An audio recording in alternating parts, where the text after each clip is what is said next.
생업에 종사하느라 자식의 입시 비리 혐의 몰랐다 이렇게 밝혔는데 누가 보면 장사하시는 줄 알겠어요.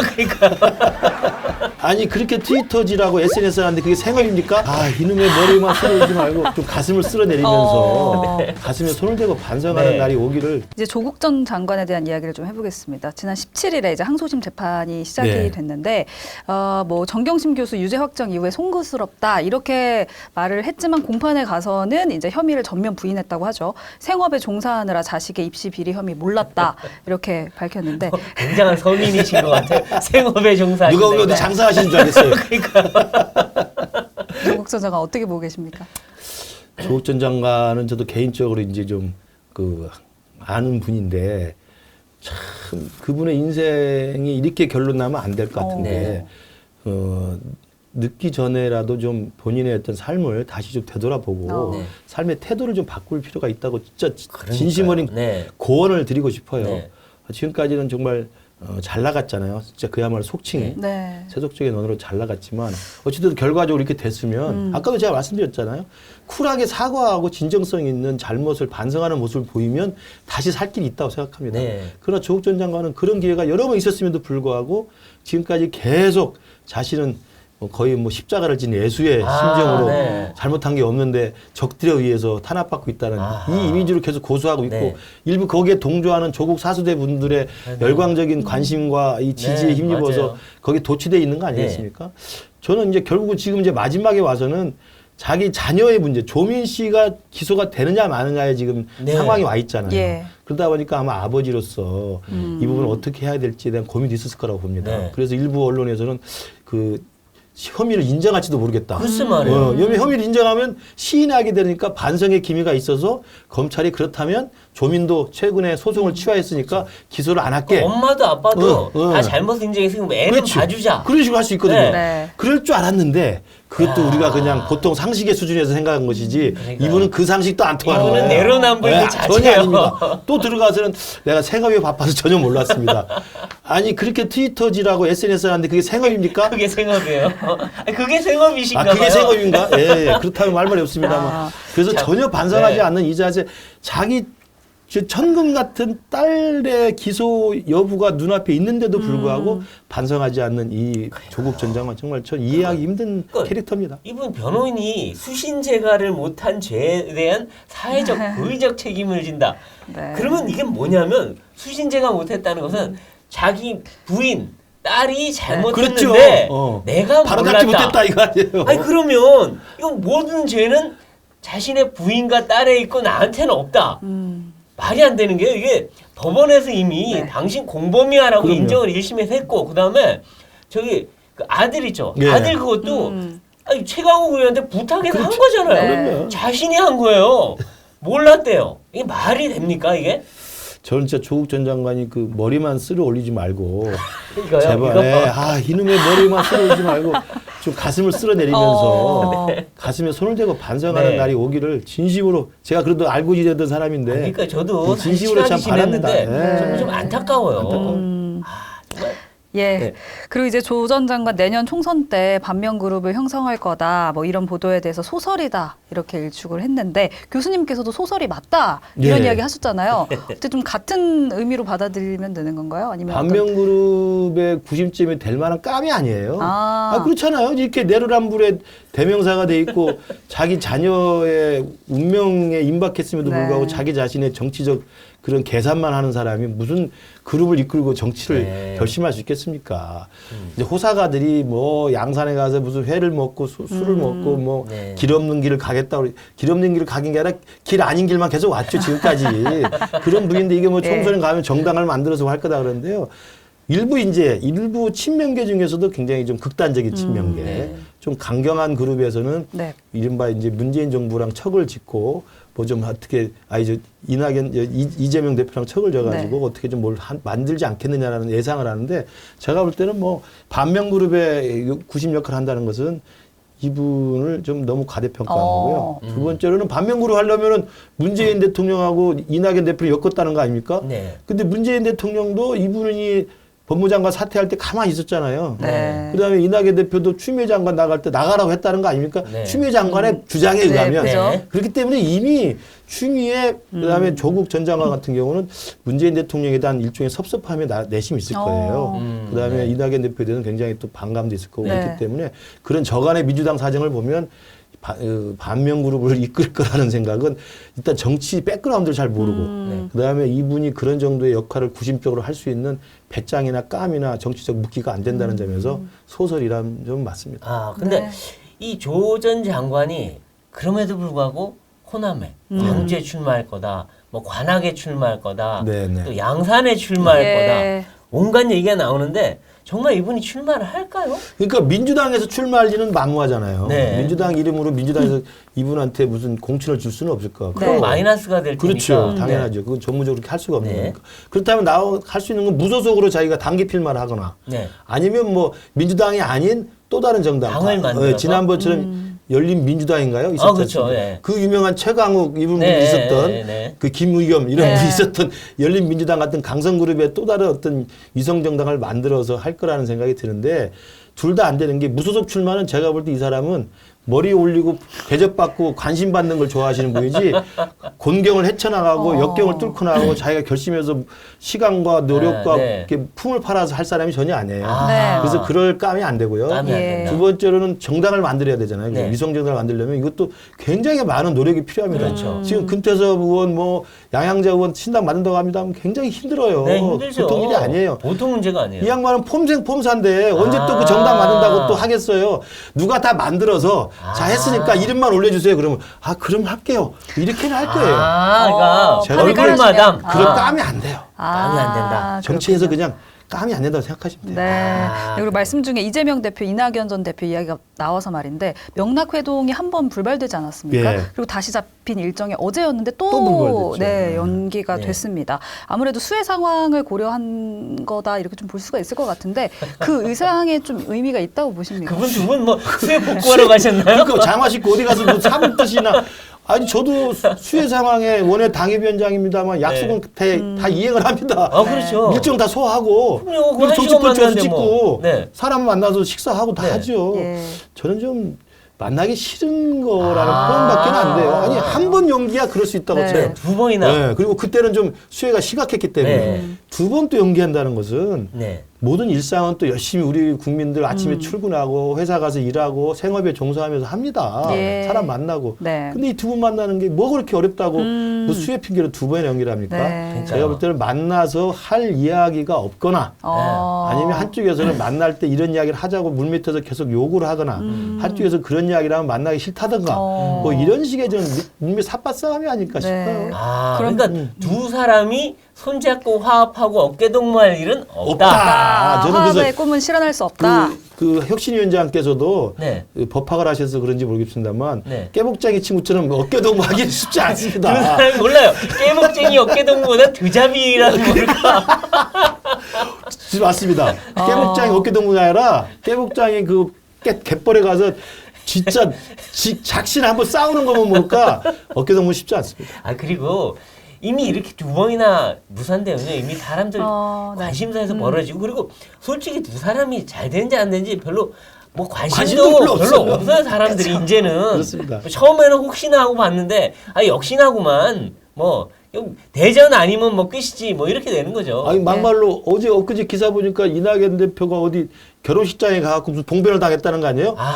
결혼식장도 가고 그러는데 뭘 수혜 때문에 무슨 회동을 안 합니까? 그렇게 보면 네. 또 그렇게 볼 수 있겠네요. 그렇죠. 네. 네, 그리고 이제 민주당이 이제 어제 의원총회를 해서 국회의원 불체포 특권 포기를 결의를 했는데 예. 거기에 무슨 이상한 단서가 없었어요. 정당한 영장 청구에 대해서. 그러니까 정당한 영장 청구 네. 아니면 우리는 못해라는 건데 정당한 영장 정당한이 도대체 뭐냐 그랬더니 국민 눈높이 여론이라고 했는데 결국 자기들 마음대로 하겠다는 거 아닌가요? 그렇죠. 맞아요. 그 말대로 하면 네. 불체포 특권을 포기했다고 해놓고 또 이제 체포영장이 날라오면 네. 여론조사 해볼 거예요. 그러면 국민 여론이라는 게 했으니까 그럼 여론조사 할 겁니까? 그래서 여론조사 할 거면 그것도 웃긴 거고 해서 그 몇 프로로 할 건데 그러니까 네. 꽈락을 몇 프로로 할 겁니까? 55% 할 겁니까? 65% 할 겁니까? 말도 안 되는 말장난이고요. 네. 정당한 청구에 정당한 영장 청구에 한해서 한다. 네. 그 정당한이 두 개를 수식하고 있죠. 네. 영장이 정당한 것인지 또 청구가 정당한 두 개로 네. 해석이 가능하잖아요. 네. 저는 그렇게 봤어요. 네.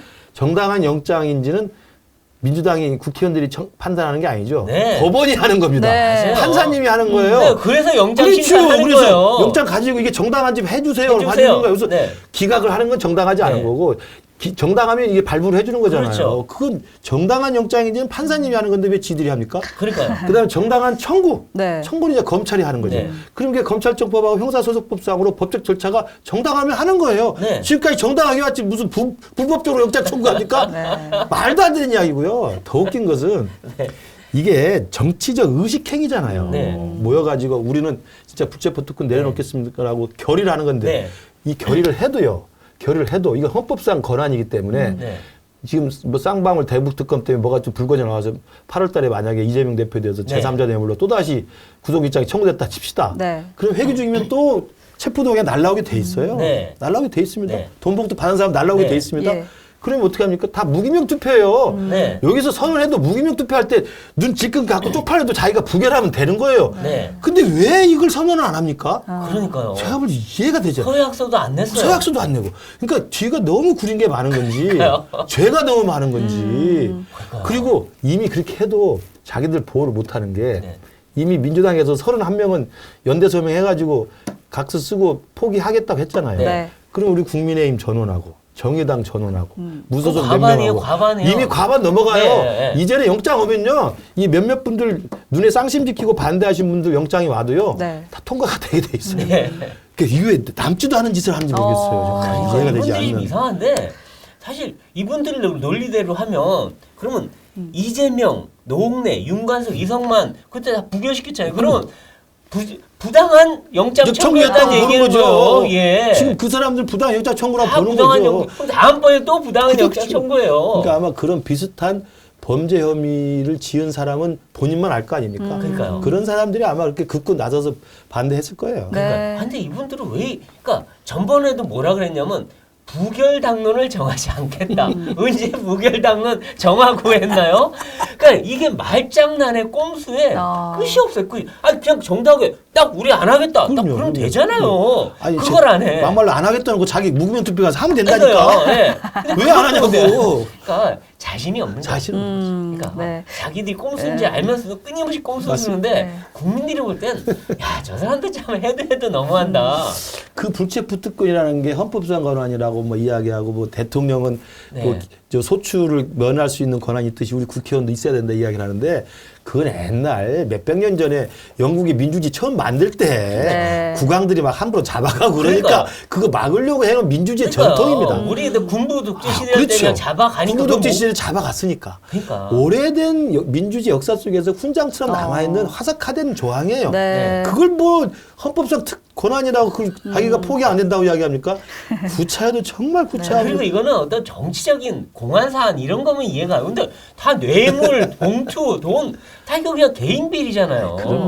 그거를 자기들 막으려고 이 불체포 특권 쓴다는 게 창피한 일이에요. 저도 뭐 정치를 하는 입장에서 내년 총선을 준비합니다만 이런 분들이 국회의원들이 많이 계시니까 네. 저도 참 창피해요. 창피하고 정치를 하면서도 정치가 좀 더 국민들 앞에 좀 희망을 주는 그런 정치를 해야 되는데 정말 좀 부끄럽습니다. 네. 네, 그렇죠. 그러니까 결국은 이제 혁신이 1호 안을 받아들이지 않을 경우에 혁신이 이대로 가겠는가 무용론까지 가죠. 나오고 있거든요. 이게 아마 제가 알기로 9월 정기국회 전까지로 활동 기한이 정해져 있을 겁니다. 네. 그렇다면 이제 한 8월 한 달 남은 거 아닙니까? 네. 근데 1호 의안도 이것도 바로 된 것도 아니고 몇 주 동안 계속 그러니까요. 내놓고 있다가 그것도 그 혁신위원장이 기자간담회에서 이거 망합니다. 이러다간 당 망합니다. 그러니까요. 망합니다 호소하니까 했죠. 박강원 대표가 울며 겨자 먹기로 이 추인해 주세요 했더니 한 번은 네. 보류가 됐다가 네. 어젠가 겨우 됐는데 뭐 정당한 영장 청구에 한해서 이렇게 하고 있으니 눈 가리고 아웅했는데 1호 의안이 안 된 거죠 사실은. 근데 그거를 실천을 기대한다.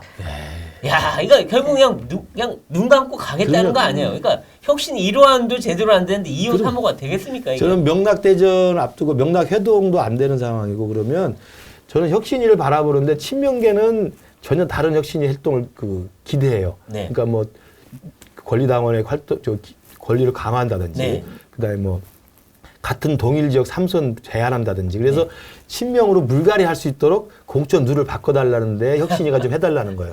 그러니까 이재명 대표의 리더십을 강화하면서 친명으로 일색화하자는 것이 그렇죠. 속셈이 있는 거고 비명 쪽에서 그게 아니죠.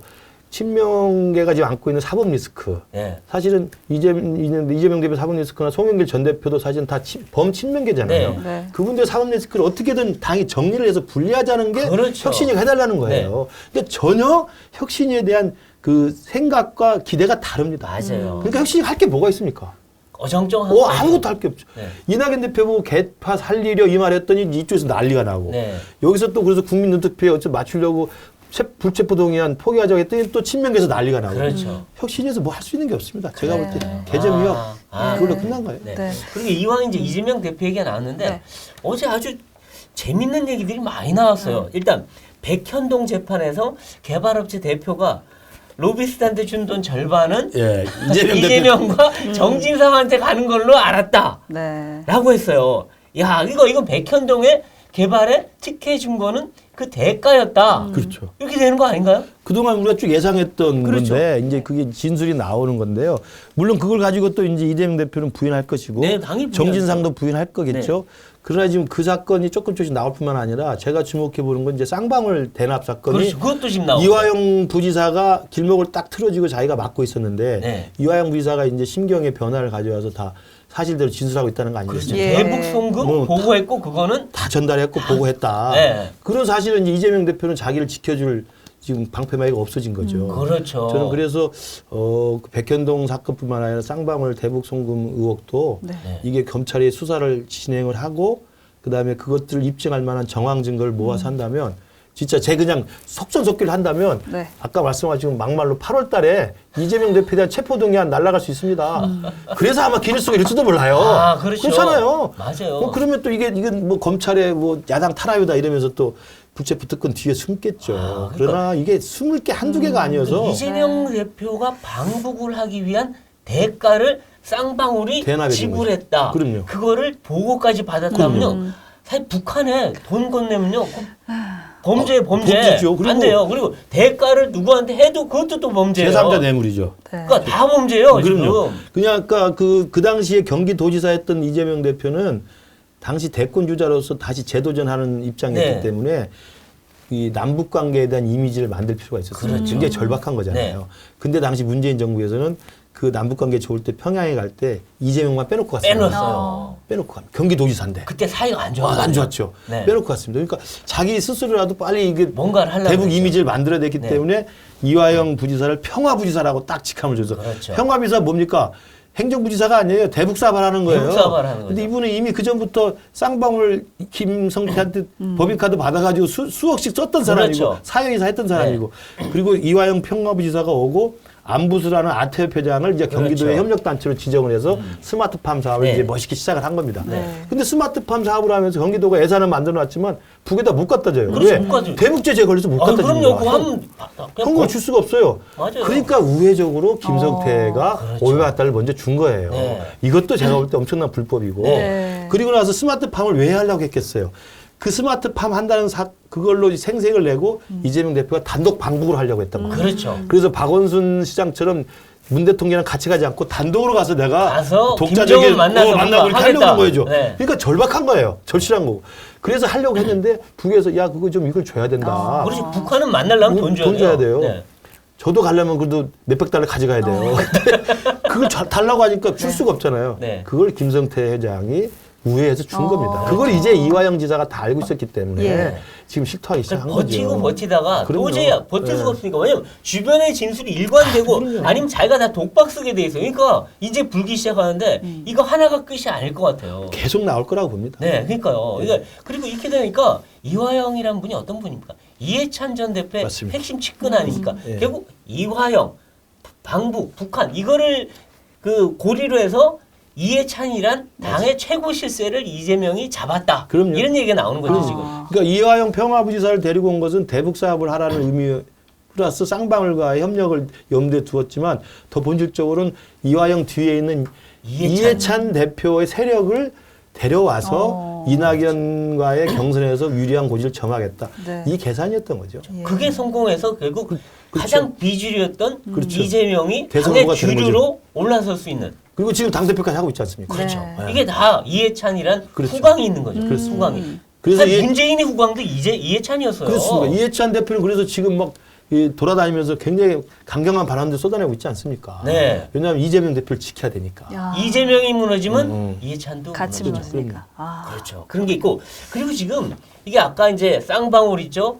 백현동. 백현동 있죠. 이제 또 김문기 씨, 대장동 김문기 네. 씨 아들이 나왔어요. 아버지랑 이재명 성남시장이랑 통화 여러 번 했다. 어떻게 모를 수가 있냐? 모를 수가 없다. 막 그럼요. 얘기를 하는데 사실 모를 수가 없죠. 근데 몰랐다고 하는데 이거 선거법 또 걸리는 거 아닌가 결국? 그렇죠. 그러니까 지금 어차피 지금 선거법 재판이 진행 중이고 네. 김문기 처장을 몰랐다고 하는 허위사실 공표로 지금 재판이 진행 중이기 네. 때문에 거기에 대해서 이제 유죄로 갈 수 있는 더 확실한 지금 확실한 증거가 나오고 있는 거기 때문에 지금 진행되는 이재명 대표의 여러 가지 사법 리스크 중에서는 제일 빨리 진행되는 절차가 이 선거법 선거법. 아닙니까? 이거는 빨리 해야 돼요. 1심에서 이제 나오면 네. 유죄 판결이 되면 이것도 심각한 상황이 되는 거고 네. 그래서 아마 이제 일각에서는 민주당 내에서도 이제 비명그룹에서는 공직선거법상의 재판이 1심 판결이 뭐 여름이든 가을이든 나오면 유죄가 나오면 그때를 계기로 아마 이재명 대표에 대해서는 그렇죠. 더 이상 우리가 갈 수 없다. 네. 이런 게 아마 공공연하게 아마 이야기가 공론화될 것으로 보여요. 이게 지금 모든 사건이 하도 많은데 이제 점점 그렇죠. 이재명 대표를 향해서 가고 그렇죠. 있어요. 곳곳에 폭탄인데 폭탄이 막 선거법 폭탄이 먼저 터져 나오면 이제 그러니까요. 야, 근데 이재명 폭탄이 네. 터지는 걸 국민의힘이 꼭 좋아하는 것 같지도 않아요. 너무 일찍 터질까봐. 그래도 뭐 여러 가지 폭탄이 많이 있기 때문에 선거법 폭탄 먼저 터져도 먼저 터지고? 또 다른 폭탄은 더 초대형 폭탄이 많이 있어서 아. 뭐 그냥 저는 사법 시스템이 제대로 작동되는 걸로만 가도 된다고 생각합니다. 근데 지금 이제 지금 이재명 대표 얘기를 했는데 사실은 뭐 후쿠시마 괴담이다, 양평 고속도로다. 여러 가지 뭐 논란이 많았잖아요. 근데 네. 이게 최근에 조금 수그러드는 것 같은 느낌도 들어요. 아마 이제 이 수해 피해 상황이 워낙 네. 참담하고 예. 워낙 희생이 컸기 때문에 네. 그 분위기 속에서 국민들 눈높이에서 보면 저도 사실은 그래서 방송에 나가서 그 야당 편을 하고 싸우는 게 저도 부끄러워요. 저도 조심스럽고. 네. 국민들이 볼 때, 야, 지금 쟤들 또 나가서 또 싸움질이니? 그러니까요. 이런 굉장히 그 안 좋은 시선을 볼 심하게 수밖에 할 없어요. 때냐. 그럼요. 지금 뭐 국민들이 그럼요. 수해 나서 네. 죽고 다치고 난리인데. 국민들이 지금 다 그 힘들어 하는데 네. 또 엄청난 피해를 봤는데 정치판에서 계속 또 말도 안 되는 거 가지고 삿바싸움하고 또 논쟁하고 이런 게 네. 지금은 진짜 숨죽이고 좀 조용히 있어야 될 때라고 생각합니다. 그렇군요. 근데 지금 이제 윤석열 대통령 또 여당이 국민 기대감, 눈높이에 비해서는 아직도 부족하다 이런 얘기들 많이 해요. 왜 이렇게 뭔가 시원하게 국민들 좀 해결해 주지 못하고 뭔가 이렇게 깝깝하다 하는데 네. 어떻게 해야 됩니까 여당은? 저도 그 이제 선거 캠프에 있었고 또 선대위에도 있었기 때문에 네. 쭉 지켜봤습니다만 저는 좀 그 윤석열 정부가 할 수 있는 성과를 우리가 좀 구분해서 봐야 한다고 봅니다. 네. 그러니까 윤석열 대통령이 정치를 한 번도 안 해본 분이 검찰 출신으로서 이렇게 일약 대통령까지 됐던 것은 그때마다 저는 한국 민주주의의 그 5년 대통령 임기 5년의 시대적 소명이 있다고 봐요. 네. 노무현의 소명이 있고 MB의 소명이 있고 네.